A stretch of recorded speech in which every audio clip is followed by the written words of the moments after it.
I am Bijaya Rajbhandari. I have been working with the UNICEF for about 36 years in Nepal and also in 8 different countries as a water supply engineer to the representative of the country. So I have experienced a broad-based social sector advocacy and also in terms of the economic development, social policy issues.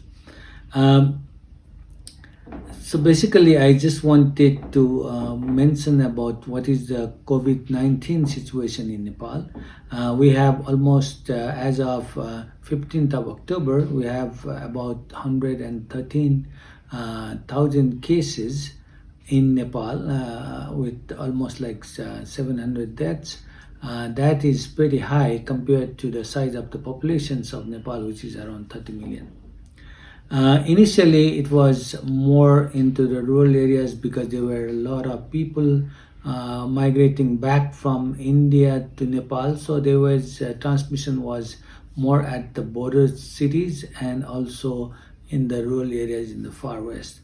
However, over the period of time, it now concentrated more into the big cities in the border to Nepal, and also now mainly in Kathmandu Valley, in Kathmandu, Lalitpur, and Faktupur. So we have now almost daily cases of around 2,500, and half of them undoubtedly is in the valley.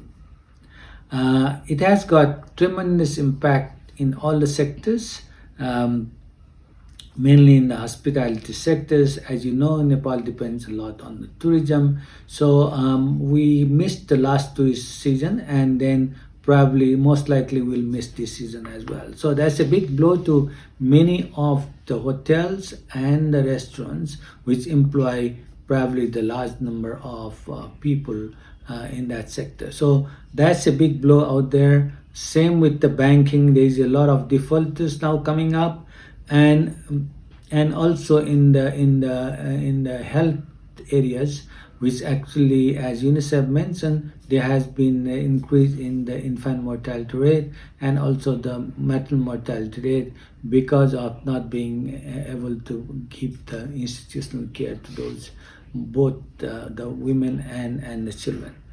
Remittance so far, Touchwood has not been really dipped so far. As you know, remittances actually contribute around 25% of the whole GDP. So that has remained plateaued so far.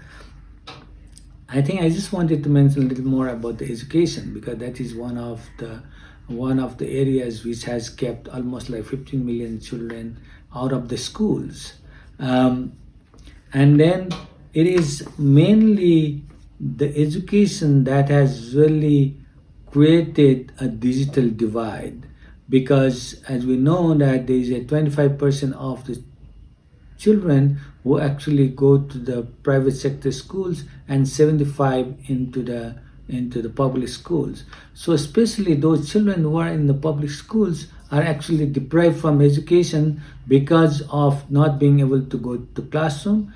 And also what government promoted is the online classes, which something the public school cannot afford, and many of the children don't have those tools and the Wi-Fi to get access to those to classroom situations. However, 25% of the kids who are in the private schools, they have managed to run the online classes because of the resources they have. So those 25% actually have the access to the regular classes they are having through the various means. So I think that has created a sharp digital divide. So those who don't have access to the education, they are the ones who are likely to drop out, who are likely to discontinue the education, and they are the ones who are go to the child labor market, and they are the ones who are likely to have the early marriage.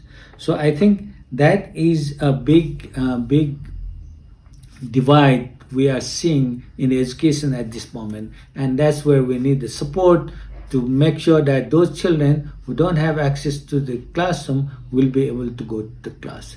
Thank you so much.